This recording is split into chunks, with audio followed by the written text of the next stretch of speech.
With the shaky start to this year's box office numbers, we're going to look ahead to the first big blockbuster year of 2017, February 10th, with the opening of John Wick Chapter 2, the Lego Batman movie, and 50 Shades Darker.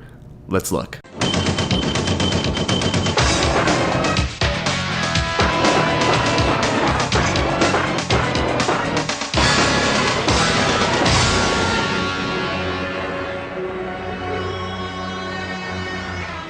That's right, guys. Today I'm going to be talking about the first big blockbuster weekend of 2017, where I'm going to be basically breaking down every single one of these films coming out and telling you exactly how much I think they're going to make, not only domestically, but also worldwide, even though that's a little bit more of a guess on my part. I'm going to be telling you exactly why I think that based off their history and the pedigree of these films going forward. Now let's just get started with 50 Shades Darker from Universal, the sequel to 50 Shades of Grey, which came out around this time in 2015. Now while that movie was a huge financial success, opening with $85 million and closing with $166 million in the domestic box office, which represented 29% of its worldwide $571 million grossings on a $40 million budget and what I only presume is about a $120 million marketing campaign, it was nowhere near considered a critical darling, as it sits at 25% on Rotten Tomatoes to this day. Now with that being said, these movies are somewhat critic-proof, so we don't necessarily know if there's going to be a correlation between critics hating a film and people actually liking it or going to see it in general,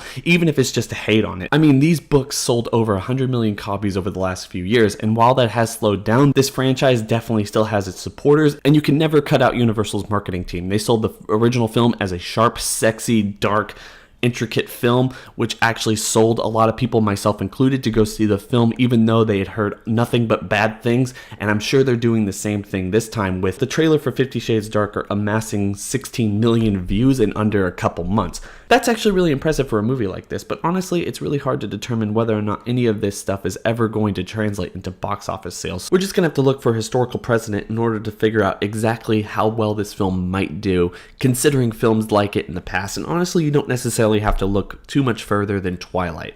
While the original Twilight movie opened up to impressive numbers and ultimately closed with $192 million in the domestic box office, it wasn't until its sequel New Moon where the franchise really blew up and solidified itself in pop culture history. Honestly, I don't have that hope that 50 Shades Darker is going to balloon like New Moon did for Twilight and create a whole nother box office juggernaut of a franchise.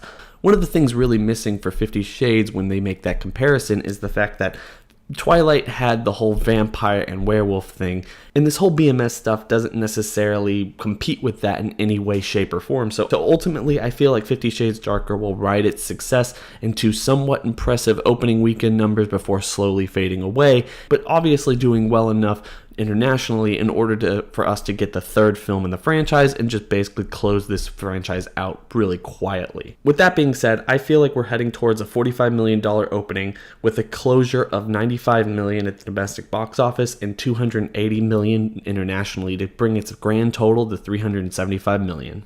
Next up, we're going to talk about Lego Batman, which is obviously some kind of pseudo-sequel to spin-off of the original Lego movie that opened up around this same time in 2014 to very impressive numbers. One of the things I really like about this film is that Warner Brothers doesn't necessarily seem to be shying away from the fact that this is not only a Lego movie, but also a Batman movie. And I'm not necessarily sure that will make a huge difference, but it really could help swing the pendulum one way or the other. The Lego movie was a huge success with critics and audiences alike, and it actually ended up making a ton of money worldwide on such a ridiculous premise that a lot of people became huge believers in that same fact.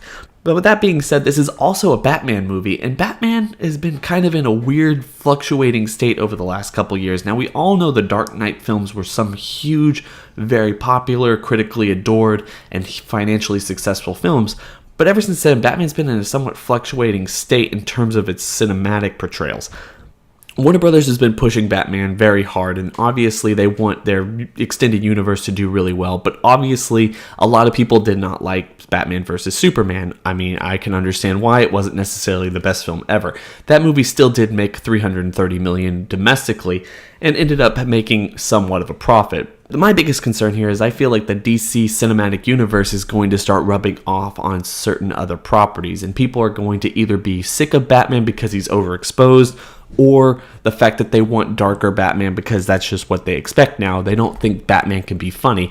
At the same time, with this movie being a spin-off to the Lego movie, we have to determine whether or not Lego Batman is going to be hindered based off of Batman's role in that original film and just how much his joke was integral not only to the story, but also some of the heavy-hitting jokes of the entire film. With that being said, the last trailer alone garnered over 7 million views from 2 months ago on Warner Brothers' official page, which kind of indicates that people are actually excited to see this film. I know personally that I've loved everything that I've seen, and it seems somewhat original from what we've seen in the original part. And obviously, it's going to be really nice to get somewhat of a lighter toned Batman going forward in order to get something a little bit different, especially if we are doomed to see the dark, gloomy Batman of the last couple years forever on into the future of DC's cinematic universe. So, to me personally, I feel like Lego Batman is going to be a breath of fresh air.